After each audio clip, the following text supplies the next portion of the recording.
culto acerca da salvação, dizendo que para nós mostrarmos a nossa fé salvífica, nós temos que evidenciar ou mostrar, revelar as nossas obras. Não há contradições entre o que Paulo escreve e entre o que o apóstolo Tiago escreve. Ambos estão comungando, estão em plena harmonia. A graça do Senhor nos salva. E Paulo afirma isso. Mas Paulo também afirma que nós fomos criados para a prática das boas obras. É o que defende a tese de Tiago. Porque mostra-me a tua fé e eu te mostrarei a minha através das minhas atitudes, das minhas obras, das minhas realizações. E o Evangelho de Cristo, ele tem que se preocupar com todo o homem. No mundo religioso se adota as seguintes filosofias. Primeiro, aqueles que defendem a tese de trabalhar apenas no aspecto espiritual do homem.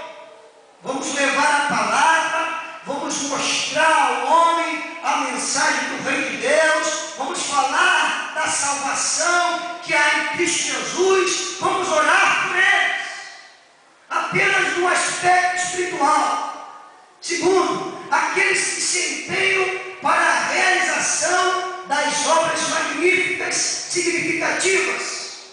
Então existem aqueles religiosos que se empreendem, que se dão, que se entregam e lutam com todas as forças para fazerem obras surpreendentes, para serem destaques.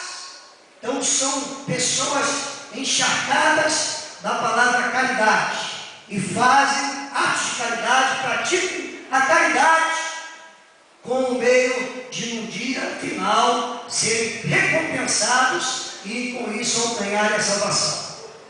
E tem aqueles que compreendem que ambas as coisas são indispensáveis e estão dentro do parâmetro e do embasamento evangélico para a realização da obra de Deus. Que tanto é importante nós pregarmos o Evangelho e termos a preocupação com a alma, com a psique, com a vida espiritual do homem, como também é importante que o Evangelho chegue a este homem, não somente no aspecto espiritual, mas leve a este homem aquilo que ele precisa para ser um afortunado, bem-sucedido na vida material, na vida terrena. Nós nos sentimos felizes porque estamos em Cristo, mas mais felizes somos porque temos Cristo e temos uma casa, e temos um lugar para abrigarmos a nossa família, para inclinar nossas cabeças, e temos dentro na nossa despensa e sobre a mesa de nossa casa o pão de cada dia, e temos um emprego da onde tiramos o sustento para cumprir as nossas obrigações, para quitarmos nossas dívidas, para investirmos em nossos filhos, para fazer as coisas que nós gostamos. Então veja que o Evangelho de Cristo, ele se preocupa com todo o homem, e não apenas com a parte espiritual. É o que Tiago fala. Chega alguém aqui e fala assim: olhe por mim, porque eu estou desempregado, eu estou em aperto, e eu estou passando frio nesse inverno, e não tenho o que me agasalhar. E você ora e despede o irmão para casa, sem dar o devido agasalho. Você não está fazendo a obra do Senhor de maneira plena. Você tem que orar para Deus abençoar, para Deus abrir portas, para que esse irmão amanhã tenha emprego e tenha recurso para ganhar o seu dinheiro, para comprar aquilo que lhe é necessário, atender suas necessidades básicas e de sua família. Mas você também estará sendo usado por Deus para meter a mão no bolso e para abençoar aquela pessoa, assistindo-a em sua necessidade. Vejam bem que a parábola narrada por Jesus diz respeito ao homem que foi salteado. Ele caíra ao pé do caminho, estava ali cheio de dor, estava ali ferido, e passa naquele exato momento um sacerdote, um homem religioso, um homem conhecedor da lei, um homem que tinha como compromisso no templo, um homem que tinha habilidade com as escrituras, um homem que era líder dentro de uma sinagoga. E ele vê aquele homem caído, aquele homem na sarjeta, aquele homem clamando por socorro, mas a Bíblia diz que ele passa lá. De igual modo, o levita, que é uma outra personagem interessante e estava conectada com o sagrado, estava conectada com a questão da ordem do culto, mas também fica indiferente ao sofrimento, à dor daquele homem que estava caído à beira do caminho. Aí de repente surge em cena um samaritano. Pelos judeus, aqueles mais tradicionalistas, que tinham uma visão ofuscada dos samaritanos.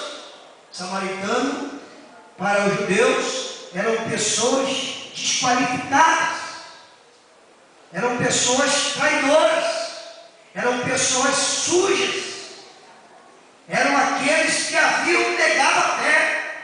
Desde 722 a.C., quando o exército da Síria entrou em Samaria, levando-os a cativo, e aí eles lutassem para manter a adoração, o culto a Deus, mas como migravam para junto deles, muitos que estavam ali colonizando suas terras, muitos povos estranhos, e houve uma mistura de raça, e eles foram perdendo gradativamente, paulatinamente, aquele ardor, aquele culto puro, aquela vida com Deus, aquele relacionamento com Deus, ao ponto de serem descartados pelos judeus, culminando na chegada dos gregos.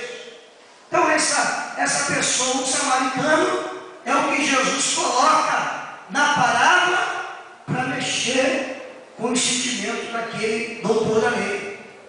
Jesus disse: um samaritano vinha passando, e esse samaritano vê um camarada surrado, caído, ele para, ele desce do seu cavalo, ele vai, se dirige àquele homem, ele aplica ali o azeite, ele aplica ali o vinho, ele dá os primeiros socorros, ele pega aquele homem no colo, ele coloca o homem no seu cavalo, ele leva o homem para a estalagem, ele para todo o seu projeto, ele para tudo aquilo que ele tinha planejado para socorrer aquele homem, ele se suja do sangue daquele homem, ele presta os primeiros socorros daquele homem, e ele leva aquele homem para ser sarado, para ser curado, para ser tratado. E Jesus conclui a parábola perguntando ao doutor da lei: quais desses que amou? Qual desses que amou o próximo? Dos três. Aí ele responde assim: foi aquele que usou de misericórdia, foi aquele que usou de compaixão. Esse foi o que amou. E Jesus disse: então fazeis isso, vai e faça a mesma coisa. Então o Evangelho, que é pleno, ele é pragmático. Ele não apenas passa pela cabeça, ele não apenas mexe com o nosso intelecto, ele tem que descer para o coração e ele tem que ser vivenciado na vida. Eu creio que missões começam onde você está e termina onde Deus quiser. Mas aonde você está, você tem um compromisso de fazer missões. É aí que Deus quer te usar. Nós louvamos a Deus porque hoje nós temos escolas teológicas, nós temos centros de educações, onde nós preocupamos em subsidiar, em transferir conhecimento para essa safra de jovens que estão chegando a